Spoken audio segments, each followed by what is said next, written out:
Hey guys, you're most welcome to our new video. इस video में हम बात करने वाले हैं ब्रेक और कंटिन्यू स्टेटमेंट के ऊपर। सो गाइस, बिना टाइम वेस्ट किए लेट्स गेट स्टार्टेड। तो सबसे पहले हम अपने प्रेजेंटेशन को स्टार्ट कर लेते हैं यहाँ पर। तो गाइस, ब्रेक और कंटिन्यू स्टेटमेंट ये होता क्या है और इसका इस्तेमाल हम कैसे करते हैं, तो चलो इसको समझते हैं। सबसे पहले ब्रेक स्टेटमेंट की हम बात करते हैं। In C++, the break statement is a control flow statement that is used to exit or terminate a loop प्रीमैच्योरली।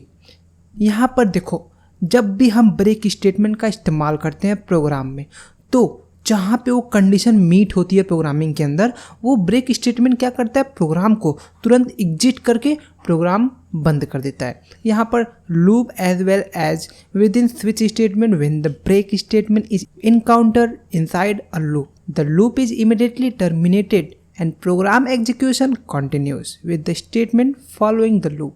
This means that and remaining iteration of the loop are skipped and loop condition is not re-evaluate. तो guys, हमारा जो break statement होता है ये basically loop के अंदर, switch के अंदर ही यूज होता है। ब्रेक स्टेटमेंट हमारा इफ एल्स के भी अंदर यूज होता है। तो चलो इस चीज़ को हम समझते हैं प्रोग्रामिंग से। तो प्रोग्रामिंग से समझने के लिए हमें विजुअल स्टूडियो कोड को ओपन करना होगा। तो चलते हैं विजुअल स्टूडियो कोड की तरफ, तब हम ब्रेक स्टेटमेंट को अच्छे से समझेंगे। यहाँ पर सबसे पहले हम नई फाइल क्रिएट कर लेते हैं। तो यहाँ पर हम ब्रेक स्टेटमेंट को break.cpp। ऑलराइट, अब देखो गाइस, हमें ब्रेक स्टेटमेंट का एक प्रोग्राम बना के आपको समझाते हैं। मैं एक ब्रेक स्टेटमेंट का प्रोग्राम बनाता हूँ जिसमें आपको मैं समझाता हूँ ब्रेक स्टेटमेंट एक्चुअली में क्या करता है। सबसे पहले बॉयलर प्लेट का इस्तेमाल कर लेते हैं। एंड यस, सबसे पहले मैं एक लूप का इस्तेमाल करूँगा फॉर, यहाँ पर int I is equal to 1। Alright, I is less than is equal to 10 I plus plus. Alright, तो ये हमारा एक रोक तैयार हो गया लूप का, ठीक ना। अब इसके अंदर बेसिकली हो क्या रहा है, इसके अंदर एक नंबर प्रिंट हो रहा है जो 1 से लेकर 10 तक है। 1 2 3 4 5 6 7 8 9 10। तो एक रो में एक नंबर को प्रिंट हम कर रहे हैं, ठीक ना। अब यहाँ पर हमें एक कंडीशन लगाते हैं। ये जो नंबर प्रिंट हो रहा है इस रो में एक कंडीशन को लगाते हैं, if I is equal to 5। अगर I हमारा वो 5 के बराबर हुआ तो क्या होगा, ब्रेक हो जाए। ऑलराइट, नाउ इसके बाद हम क्या करेंगे, सी आउट I एंड L। सबसे पहले मैं एक काम करता हूँ, इसको हटाता हूँ। इसको हटाकर मैं आपको दिखाता हूँ कि हमारा प्रोग्राम एक्चुअली में बना कैसा है। तो इसको मैं पहले हटाता हूँ, ठीक। अब देखो, यहाँ पे इसको अगर रन कराएंगे तो हमारा प्रोग्राम कुछ, ये क्या हो गया, यहाँ पे गलत कैसे आ गया। ओह सॉरी, यहाँ पे देखो एक हम सेमीकोलन भूल चुके हैं। यस, तो एक सेमीकोलन भूल चुके थे, बस छोटा सा। उसके बाद इसको हम रन कराते हैं फिर से। देखिए गाइस, तो यहाँ पर 1 से लेके 10 तक प्रिंट हुआ। ऑलराइट, अब हम इसको यहाँ पर एक्टिवेट कर देते हैं, ठीक। अब देखो यहाँ पर क्या कंडीशन है, अगर I 5 के बराबर हुआ तो ये वहीं से ब्रेक हो जाएगा। तो चलो इसको रन करा कर देखते हैं कि हमारा रिजल्ट कैसा आता है। तो इसको रन कराते हैं। तो गाइस, हमारा आउटपुट क्या आया, 1 2 3 4। इसके पहले हमारा आउटपुट आया था 10 तक, बट अभी 1 2 3 4 आया।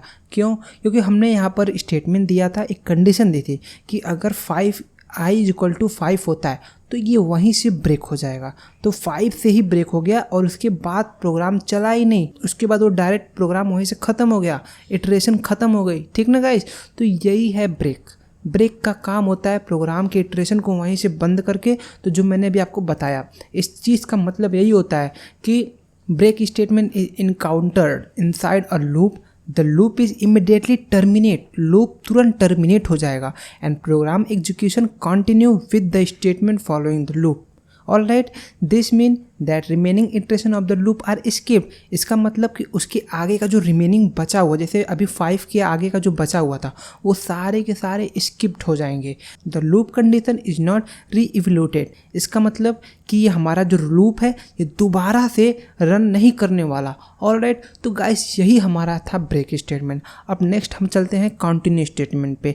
वो हमारा क्या है, तो देखो in C++ the continuous statement is used within loop such as for, while, do while. तो यहाँ पर हमारा जो कंटिन्यू स्टेटमेंट है ये किसके साथ यूज होता है, फॉर के साथ, वाइल के साथ, डू वाइल के साथ। To skip the current iteration of the loop and process to the next iteration. In other word, the continue statement tell the program to skip the iteration and go to the next one. I hope कि आपको समझ में आया। अगर नहीं समझ में आया तो सुनो ध्यान से। जैसे ब्रेक में, विजुअल स्टूडियो कोड पे चलते हैं हम। जैसे हमारे ब्रेक में क्या हुआ था कि 5 के बाद नंबर आने बंद हो गए थे, मतलब वहीं से ब्रेक लग गया था।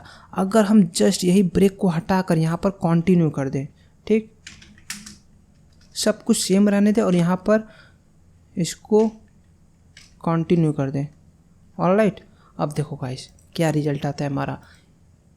तो यहाँ पर ये रिजल्ट आया 1 2 3 4 6। अरे ये क्या, यहाँ पर तो 5 है ही नहीं। मतलब कि कंटिन्यू, आप जिस कंडीशन को बोलोगे सिर्फ उसी को स्किप करेगा, बाकी सारे चीज़ आएंगे। अगर आप बोल दोगे इसके ऊपर इसको हटाना है तो सिर्फ उसी को हटाएगा। बट अगर ब्रेक का काम, जैसे देखो क्लास में क्या होता है, जैसे एक एग्जांपल लेते हैं, हम अपने क्लास में मस्ती करते हैं, ऑलराइट, मस्ती करते हैं। तो अगर मॉनिटर हमें देख लेगा मस्ती करते हुए तो हमारा नाम लिख के क्लास में दे देगा, और ऑफिस में सिर्फ उन्हीं लोग को बुलाया जाता है, सिर्फ उन्हीं लोग को जिनने बदमाशी की है। बट अगर मॉनिटर एब्सेंट रहा तब तो पूरी क्लास रेल दी जाएगी, है कि नहीं? ऐसा होता है कि नहीं कि पूरी क्लास एक लाइन से मार खाती है, सारी पनिशमेंट पूरी क्लास को मिलती है। तो यही एग्जांपल ब्रेक स्टेटमेंट का कंटिन्यू स्टेटमेंट। कंटिन्यू स्टेटमेंट क्या करता है, पार्टिकुलर जो बदमाशी कर रहे थे उनको खींच के लेके जाएगा, बाहर निकालेगा। अब ब्रेक स्टेटमेंट सबको एक लाइन से हटा देगा, एक की गलती सब मार खाएंगे। तो यही था हमारा ब्रेक स्टेटमेंट और कंटिन्यू स्टेटमेंट। आई होप कि आपको ये प्रोग्राम समझ में आया होगा। अगर समझ में आया तो चैनल को सब्सक्राइब करें। मिलते हैं नेक्स्ट वीडियो में, तब तक के लिए tata bye bye, take care.